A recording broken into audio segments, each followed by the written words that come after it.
Breaking news చూస్తున్నాం. America అధ్యక్ష ఎన్నికల సమయంలో ఇదొక సంచలనం. త్వరలోనే అధ్యక్ష ఎన్నికలు జరగనున్న సమయంలో జో బైడెన్ రేసు నుంచి తప్పుకున్నట్లు ప్రకటించడం అమెరికా రాజకీయాల్లో కీలక పరిణామం.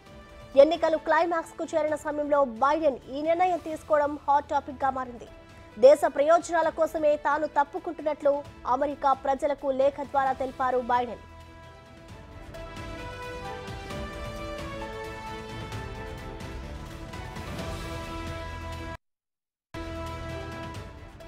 కాగా బైడెన్ ఇటీవల అనారోగ్య సమస్యలతో బాధపడుతున్నారు. అలాగే ట్రంప్ తో జరిగిన డిబేట్ లోనూ వైఫల్యం చెందారు. దానికి తోడు సొంత పార్టీ నుంచే తీవ్ర వ్యతిరేకత రావడంతో వైదొలుగగా తప్పని పరిస్థితి తలెత్తింది.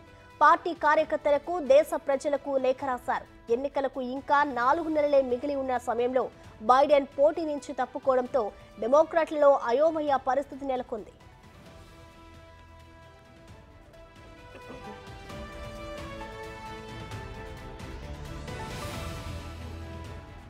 బరిలో ఎవరు నిలుస్తారన్న దానిపై ఉత్కంఠకు తెరలేచింది.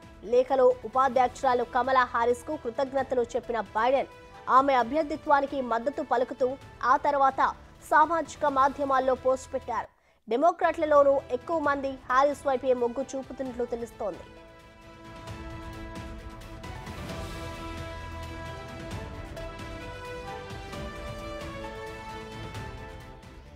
ఎనభై ఒక్కేళ్ల బైడెన్ ఇటీవల పలు ప్రచార సభల్లో తడబడ్డారు. దీంతో పాటు ట్రంప్ తో జరిగిన చర్చలు ఘోరంగా విఫలమయ్యారు. ఆయన ప్రస్తుతం కోవిడ్తో ఐసోలేషన్లో ఉన్నారు.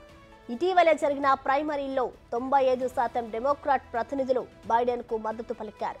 ఆయన అనూహ్యంగా వైదొలగడంతో మరోసారి వారంతా మరో అభ్యర్థిని ఎన్నుకోవాల్సి రావచ్చు.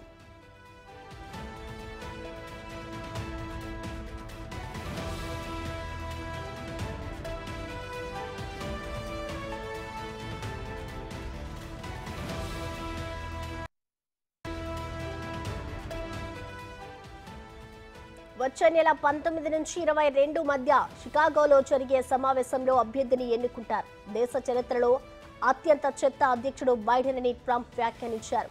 డెమోక్రాటిక్ నామినీగా బైడెన్ వైదొలిగిన తర్వాత ఆయన స్పందించారు.